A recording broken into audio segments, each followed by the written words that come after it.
look like we back, man. Hey yo, 6 motherfucking rounds of straight fucking fire. That's what you get when you put Stanionis in the ring with the #1 welterweight unifier. Talk about Boots versus Stanionis, man. Shit, that boy Boots came through just like he's supposed to, man. All the motherfucking nagging and complaining we've been doing about Boots letting us down, he done showed up and showed the fuck out, man.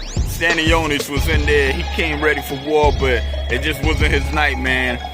They sent that man home into the night quietly, man. Stanionis was putting up a fight, but his corner was watching eagerly, anticipating the ultimate crushing of this man. So they try to save him in the end, man. They say, yo, you know what, man? Boots got you pegged, man. He got you bagged. This shit is a wrap, man. Figure out where we going to for breakfast, man, because this night show is damn sure over. Boots came in, man, with the stiffest pistol jab I've seen in a minute, man. This dude was digging the midsection out of Stanionis like crazy. Stanionis came in there nice and fit. His biceps is heavy. His hands, you know, throwing sluggers, man, trying to clobber Boots here and there when he was getting on the inside. Doing a good job sometimes catching Boots with some of those areas of vulnerability that Boots has shown before, where he just gets so overconfident, man. He just really gets so comfortable with his ability, and he lets his guard down, you know, especially when he's doing really good, when he's dominating, when he's pushing the pace of the fight, when he's controlling the tempo. Sometimes he just gets too comfortable, man, and sometimes that just opens the door for the opponent to just sneak in a nice clean punch, you know, and it's always a clean punch. It's never some struggle shot, you know what I mean? They'll hit him, you know, with a nice short hook or a straight jab, just something that you should have, that you would imagine Boots would be able to telegraph from a mile away. But that's how it always comes in, man. But this time, man, Boots was highly active. He was very diligent about working Stanionis to the midsection, and Stanionis kind of locked in, man. All his punches were basically from the midpoint of the chest all the way just underneath the chin. This guy was headhunting, basically, you know what I mean? No body shots out of him, you know, very rare, few and far in between. He wasn't really doing much to wear Boots down, and it's understandable when you look at the fight, man. Boots had such a pistol jab, man, that he managed that distance. He basically organized the construct of the fight in a way where Stanionis really, he couldn't do nothing but ball up and shell up and try to walk in there, man. But he seemed like he was definitely outmatched where the reach and the height advantage was concerned.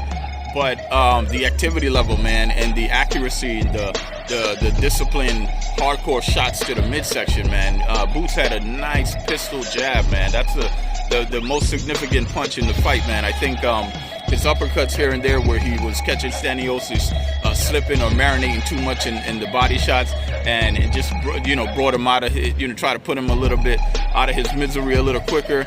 He was catching him with the uppercuts, you know, but he didn't really need him this time, man. He was really putting so much work in with that jab, man. Doubling it up, tripling it up, and just keeping that shit nice and firm, pistol whipping that motherfucker the whole time, man.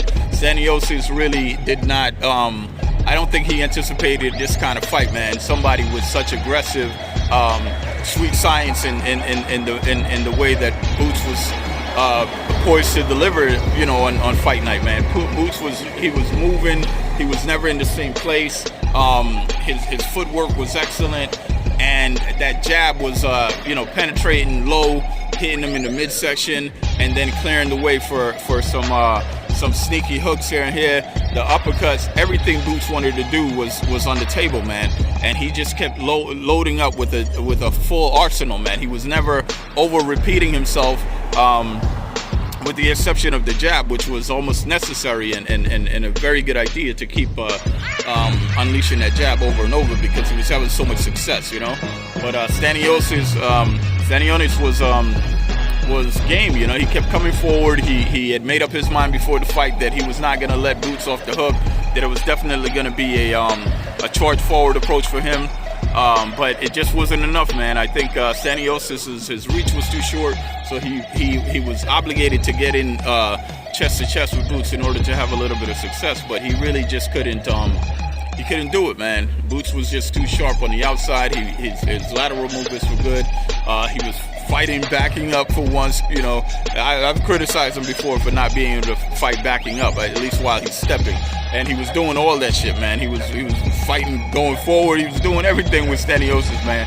Everything we've been criticizing Boots about not doing, okay? He is like sharply improved, you know, sharply improved on his discipline about doing it. We all know he had the ability, man, but just the conviction, you know what I mean, was what was lacking, it seemed, in some of his previous fights, you know what I mean?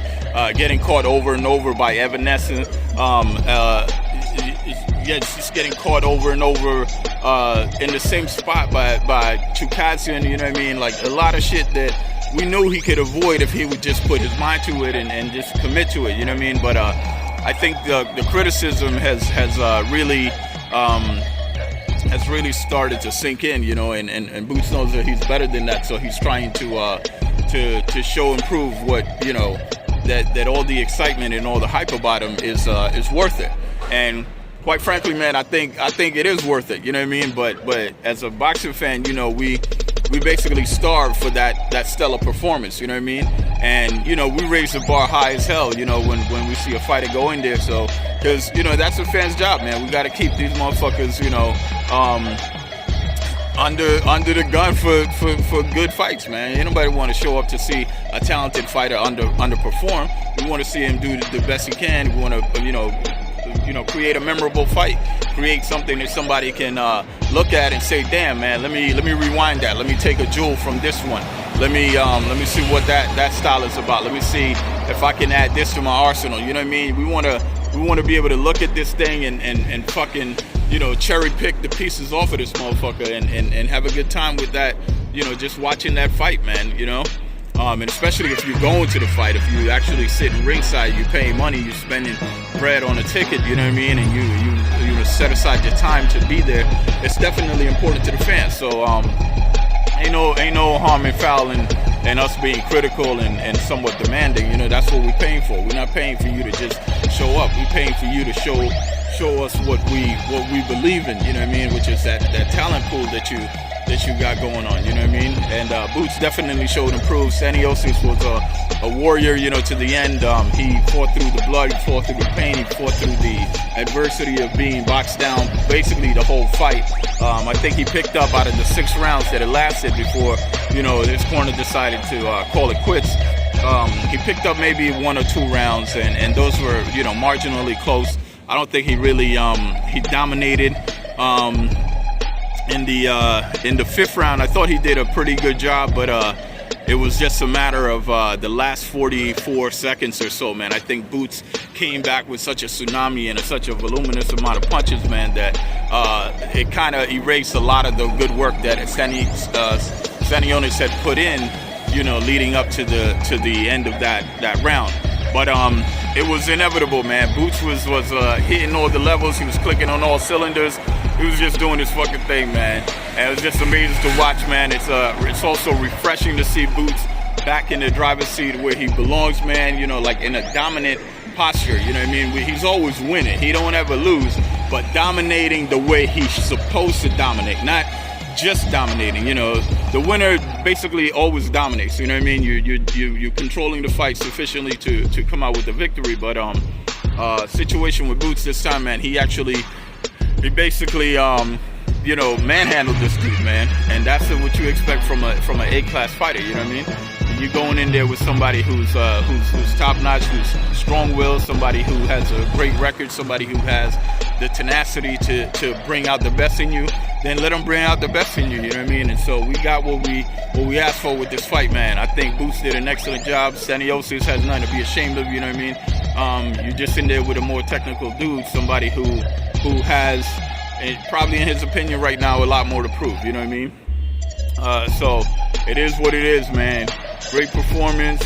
Boots is officially the welterweight unified champion, and check you motherfuckers next time. You know how it is. Peace.